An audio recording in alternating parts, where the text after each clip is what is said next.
Arzular sarmasın, ayrılık gelmesin, sevgimin ermesin. Yaşarı gönlünü saylasın, gönlünü doymasın, bahtımın doymasın. Yaşarı bilesin, odan sellerim senin yüreğinde.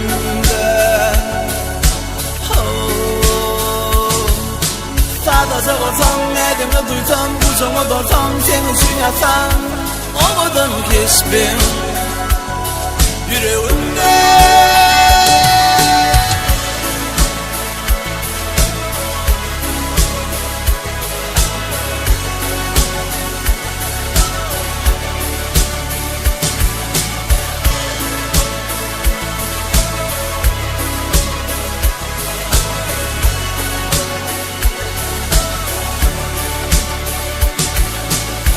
Beni sençe sevmedim, yüreğimin sensiz koymadım, doymaram.